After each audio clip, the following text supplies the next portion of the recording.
PSSI telah mengumumkan skuad terbaru Timnas Indonesia. Setidaknya ada 32 pemain yang masuk ke skuad asuhan Patrick Kluivert tersebut. Menariknya, satu nama seperti menghilang dari skuad Timnas Indonesia. Satu nama yang dimaksud adalah Ragnar Oratmangun. Ragnar diketahui selalu menjadi pilihan utama di lini depan Timnas Indonesia sejak resmi menjadi warga negara Indonesia setahun yang lalu. Posisinya bahkan bisa dikatakan sulit digantikan oleh pemain lain. Anggota Exco PSSI, Arya Sinulinga, memberikan penjelasan mengapa Oratmangun tidak masuk ke skuad Timnas Indonesia. Pemain FC Videnders itu diketahui sedang sakit. Ragnar Oratmangun diketahui terkena semacam infeksi virus. Pemain berusia 27 tahun itu pun harus absen membela FC Vidender sejak beberapa pekan terakhir. Bahkan, Ragnar Oratmangun juga tidak bisa bermain saat FC Vidender menjalani playoff untuk mewakili Belgia berlaga di kompetisi antar klub Eropa musim depan. Pandit ESPN Belanda, Kenneth Perez, ex pemain Denmark, mengkritik performa pemain Timnas Indonesia, Mads Hilgers, ketika memperkuat FC Twente di pertandingan pekan ke-34 Eredivisie Belanda, Minggu malam 18 Mei 2025. Menurut Kenneth Perez, skor ketertinggalan 1-0 menjadi pukulan yang berarti untuk Twente. Pasalnya, Twente dianggap menguasai pertandingan sebelum terjadi gol.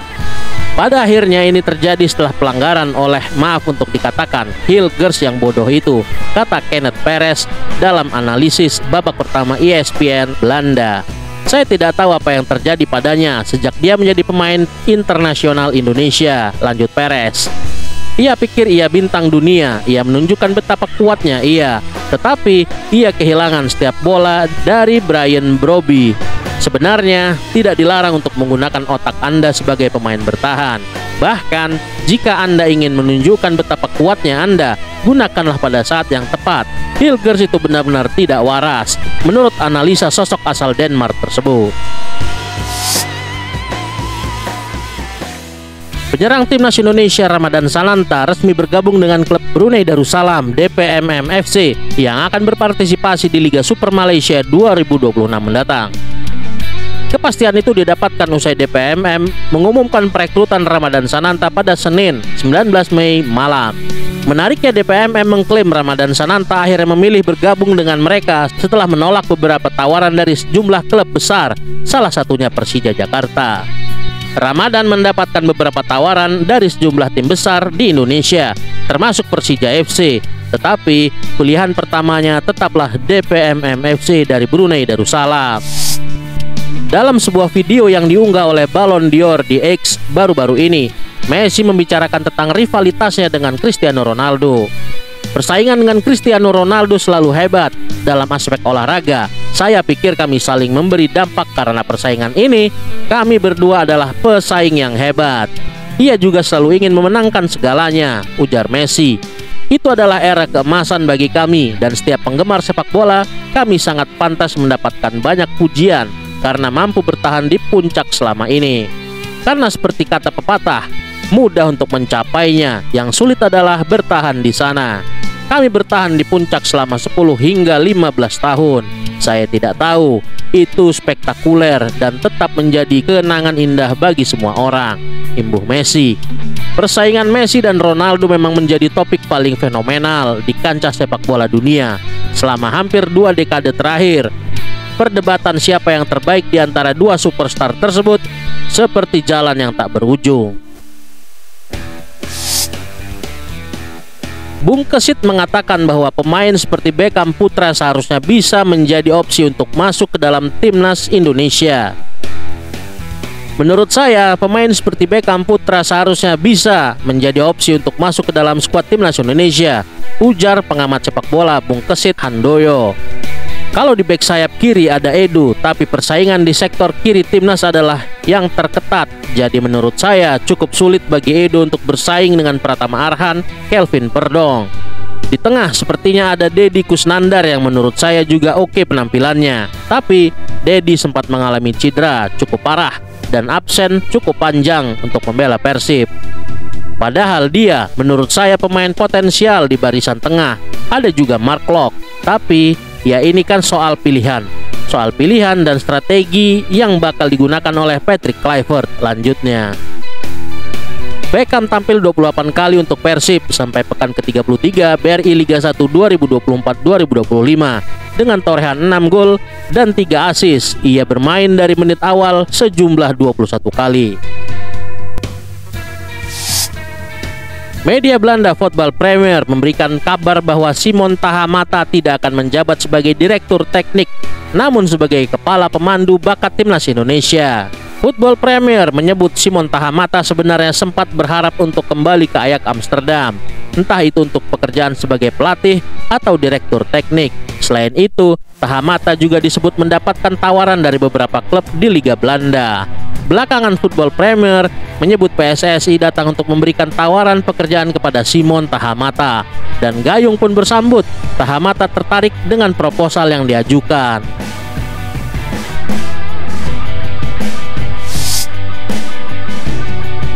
Anggota Exco PSSI Arya Sinulinga menjelaskan absennya Elkan Bagot dari timnas Indonesia. Yang ramai juga adalah Elkan Bagot. Bagot ini sudah lama kita tanya, ujar Arya dalam keterangan kepada wartawan. Dari komunikasi PSSI dengan Bagot, Arya menyebut bek berumur 22 tahun itu ingin berkonsentrasi bersama klubnya, walaupun pada saat ini kompetisi di Inggris telah berakhir. Sudah lama kami mengatakan bahwa dia fokus untuk di klub, jadi kita serahkan semua kepada Elkan juga sebagai pemain dan kita hargai itu, ungkap Arya Sinulinga. Musim Eredivisie Belanda telah ditutup dengan akhir yang luar biasa dramatis.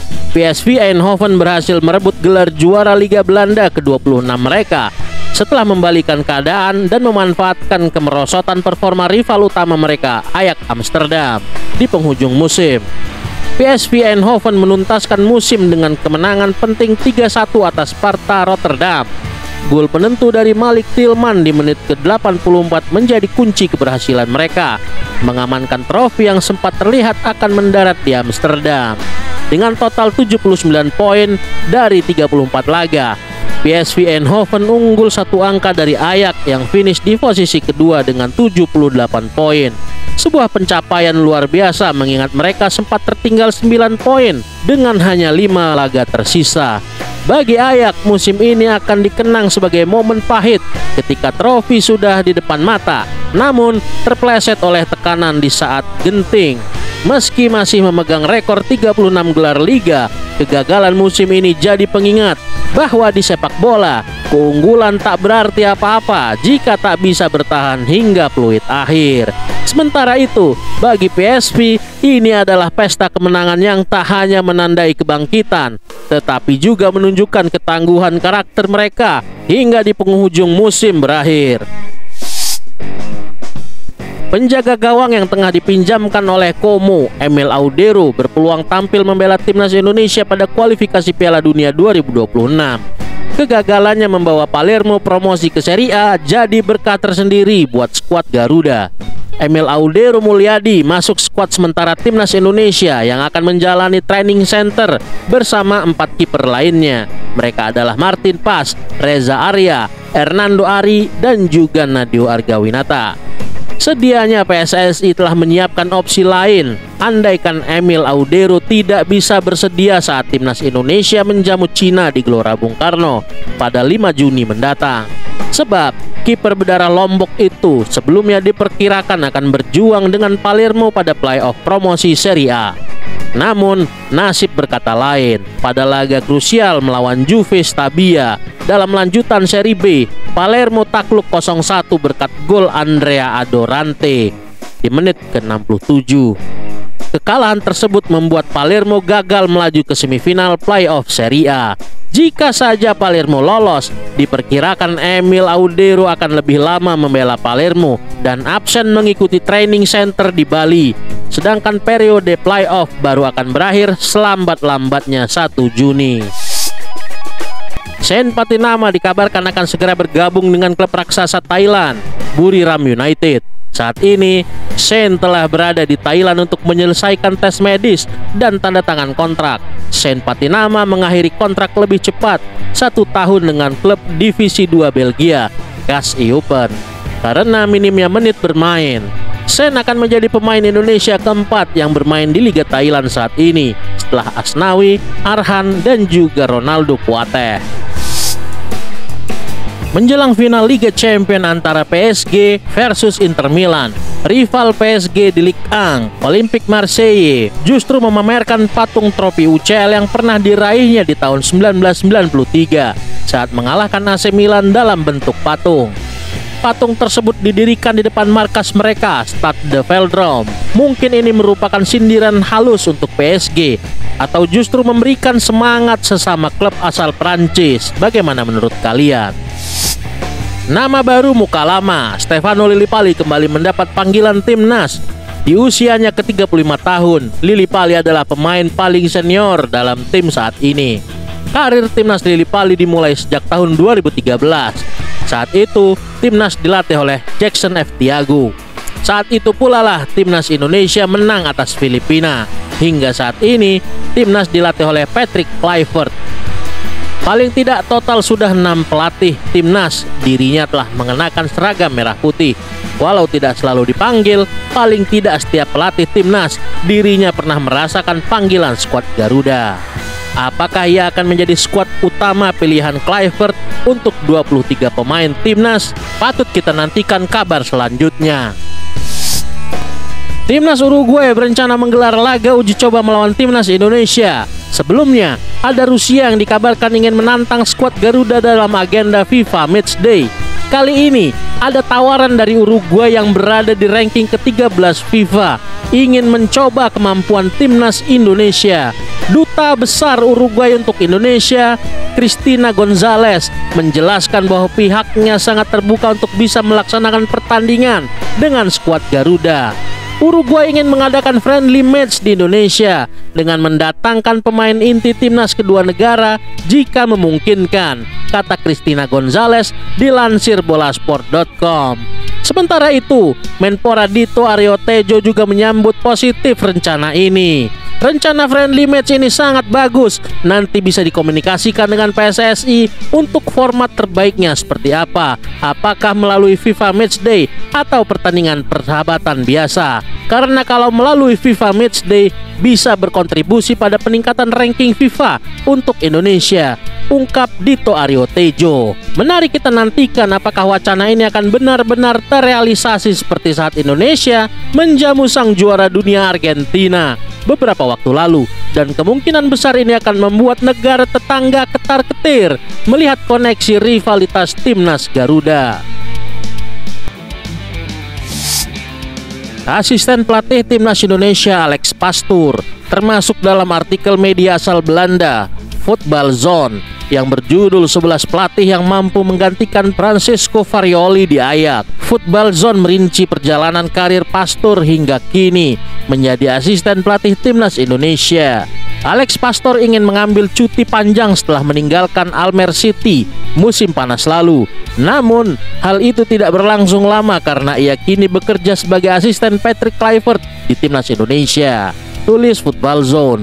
Alasan yang membuat Football Zone mempromosikan Pastoor tak terlepas dari keinginan sang juru taktik. Tahun lalu, Pastoor bermimpi bisa kepada Alkmaar Dekblad tentang pekerjaan di Ajax Amsterdam, tulis Alex Pastoor. Bahkan media Belanda itu menjadi pengutip kembali pernyataan ex-pelatih Almere City tersebut. Saat itu, Alex Pastoor yakin jika dia bisa mengukir prestasi impresif jika bekerja sama dengan Michael Reiziger. Biarkan saya dan Michael Reiziger bermain bersama di Ajax dan kami akan benar-benar menghasilkan sesuatu yang hebat, kata Pastoor. Namun, Pastoor ketika itu juga menambahkan jika ia tak punya firasat apabila Ajax bakal mendatanginya. Hari ini AFC kembali merilis daftar liga terbaik di Asia. Per 21 Mei 2025, Arab Saudi dan juga Jepang masih bersanding di puncak daftar liga nomor wahid di daratan Asia. Disusul Korea Selatan, Uni Emirat Arab dan juga Qatar di posisi 3, 4, dan 5. Sedangkan negara tetangga kita seperti Thailand, Australia, dan juga Malaysia masih cukup lumayan setelah nangkring di posisi ke-7, 10, dan juga 11. Lalu di manakah Liga Indonesia? Liga 1 masih tenggelam di ranking 25, sedikit mengambang dari sebelumnya di posisi ke-28. Namun itu masih belum cukup untuk mengejar si bunga kuburan Kamboja. Liga antah berantah itu berada di posisi 23, yang faktanya masih lebih baik dari Liga Mortal Kombat.